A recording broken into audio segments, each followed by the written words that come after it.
Okay, kids, it's time for another episode of the Fueled by Weird podcast, the only podcast unofficially sponsored by Captain Spaulding's Fried Chicken and Gasoline. It just tastes so damn good. I'm Chris Daly, and today I have the pleasure of chatting with the extremely talented Tyler Main. Tyler, how are you doing today? I'm doing great, man. Thanks for having me on. Absolutely. Pleasure to have you. Thank you.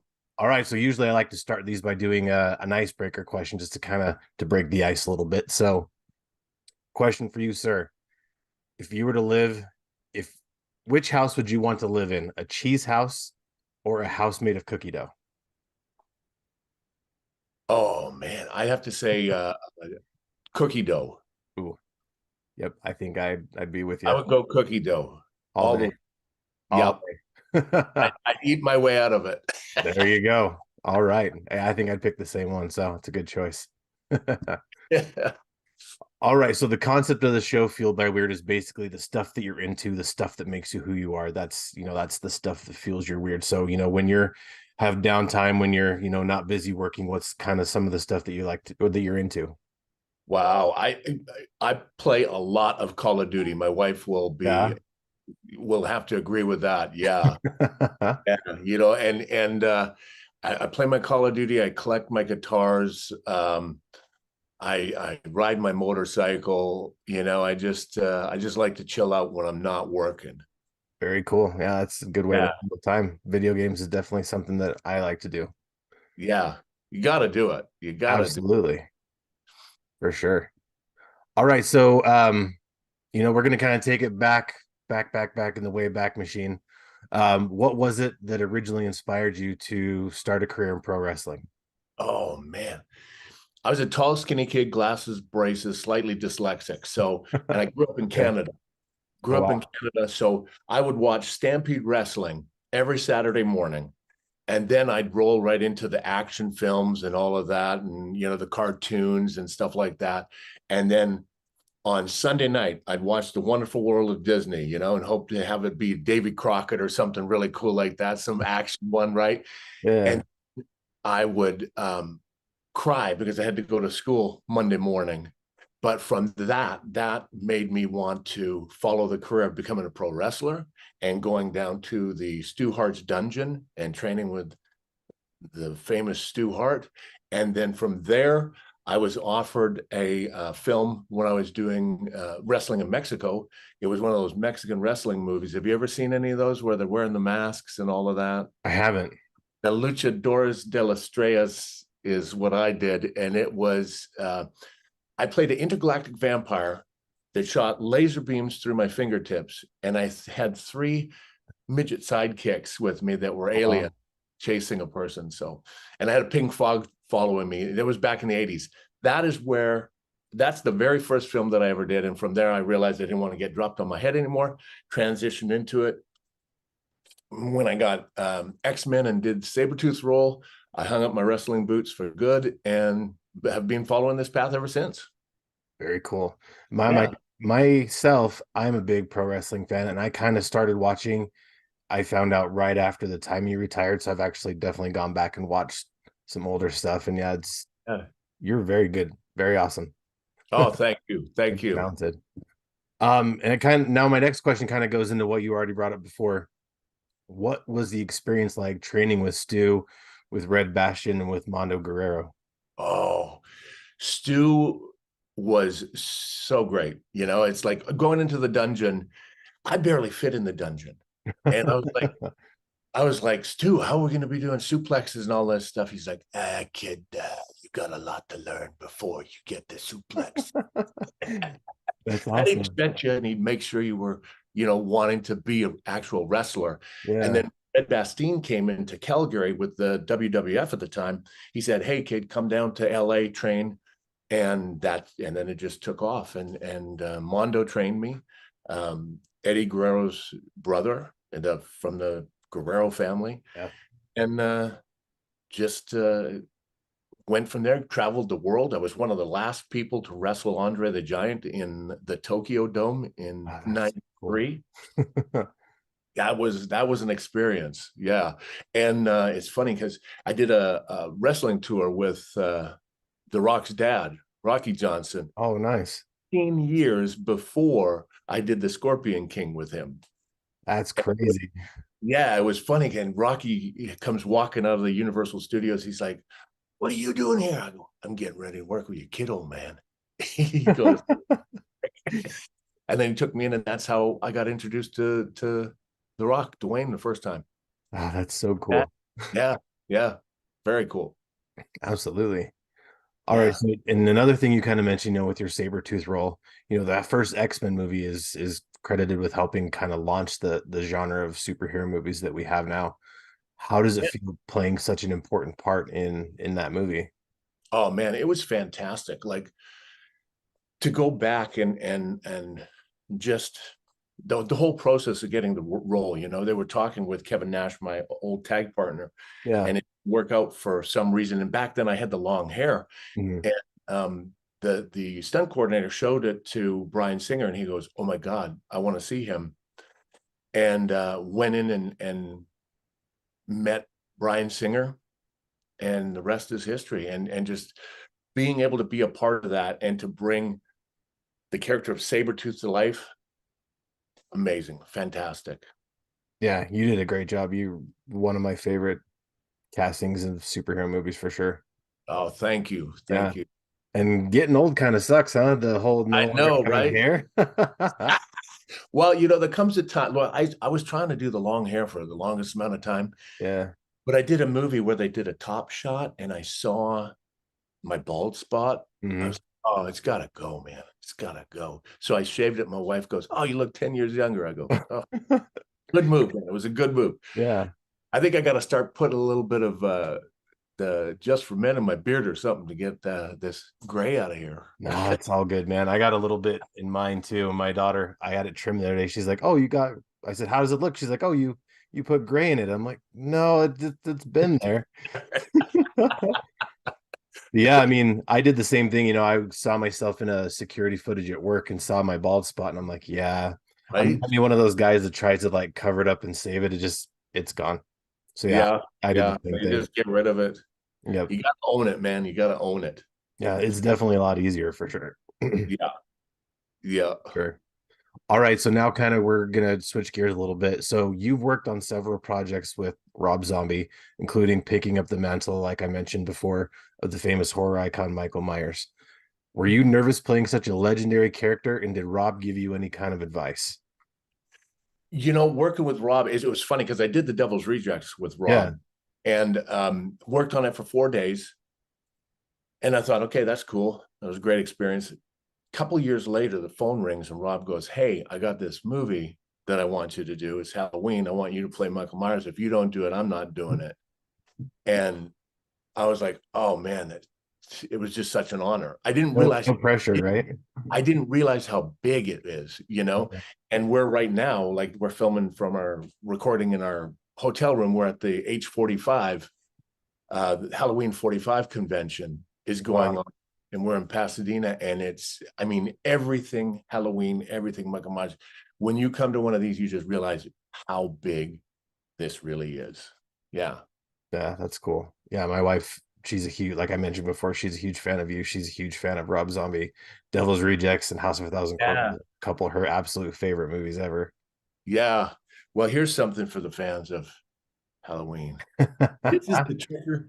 This is the Trick or Treat Studio mask, one of them, and they come in a set of three, or Oh, you can wow. get in a set of three. And what we're doing for this weekend is I've teamed up with deliverfund.org, which is a human trafficking awareness organization. And with I'm doing the in-person photo ops. One lucky winner who does the photo ops is going to get all three of the masks plus the jumpsuit that I wear for the photo ops. So it's kind of a really cool thing. And Cool. a portion of the proceeds are going to Deliver Fund to help put an end to human trafficking. So it's a very passionate project for me. Yeah. That's very cool. Very, Yeah. very Yeah. I'm cool. so excited. It's going to be Yeah, fun absolutely. weekend. Yeah, for sure. Yeah. Now we're going to kind of transition a little bit. We've talked about your wrestling career. We talked a little bit about your acting career. Now you're breaking into the world of comic books. What was it about this medium that kind of drew you in more than any other one? Well, like as a kid, I would read the comic books and get them because being dyslexic, I'd see the pictures and all of that. And be able to tell my own story through that, or and understand the stories. So that's one of the reasons why I got into the comic books, you know. And then when I started playing these superheroes, like when I was doing the Sabretooth, I was like, wow, I'm going to dive back into the comic books. And I got a bunch of the comic books and started reading them. So and then I met my lovely wife, Renee Geerlings, at Chicago Wizard World, and she was the editor-in-chief of Top Cow Comics. Wow. So it's kind of crazy how we kind of all we came together, and now we're doing what we're doing with the graphic novel. Yeah. And for a great cause. You know, it's called The Last Spartan Red Tape. And imagine Sons of Anarchy with the Punisher and a human trafficking storyline. And that's why, with doing the research for this project, I decided I needed to do something to help out, to give back and help put an end to human trafficking, help raise awareness, because it's all around us. But I'm going to bring Renee in here also. She's here. Come on in here, Renee. I was not prepared for that. No worries. Hi, Renee. Hi, how are you doing? Doing good. We've got the old editor-in-chief of Top Cow Comic Books. He just called me old. No, I didn't. Oh man. But you look beautiful, baby. There you go. Save yourself a little bit. There you go. Yeah. Yep. So she is the one that has brought this all together. You know, I said, look at this would, well, actually it was David Hayter that said, and Tom DeSanto, David Hayter and Tom DeSanto said, hey, why don't you turn it into a comic book property, you know? And so I said, hey, Renee, let's make a comic book. And she's like, oh, man. But she's brought together this team for this amazing team. Go ahead. So it's written by Christopher Priest, who, you know, Black Panther, Vampirella. He's has such a history, and he's such an amazing writer, and just generally a human being, great human being. So we had a lot of fun working with Christopher. Yeah. And that was a process that, you know, it just takes a while to kind of develop something. So that took a minute. Yeah. And then we broke it into 3 chapters. So we have Will Conrad is doing chapter 1, Jimbo Salgado is doing chapter 2, and then Michael Montanat is doing chapter 3. And we got a really cool Mark Silvestri, Michael Myers. We're talking about Michael Myers.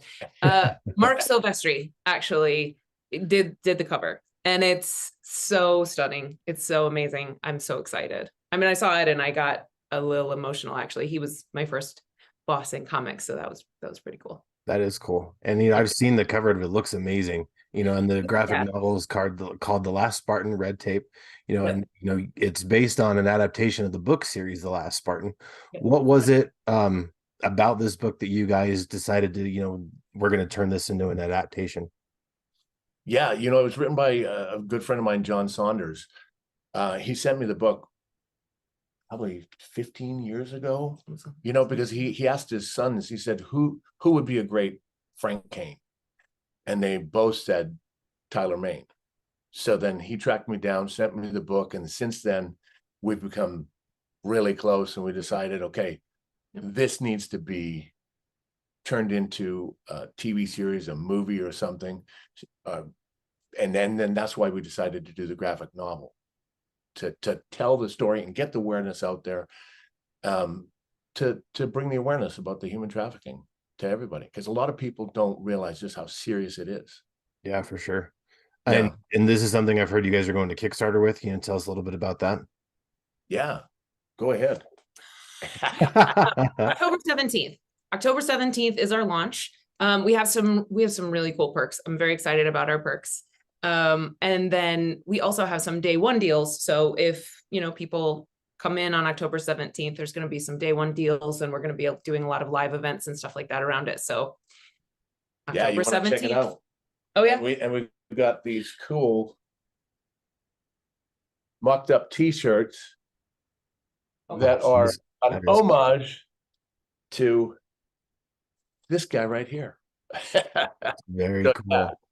Yeah. It was And so we got a lot of cool stuff happening, a lot of cool perks.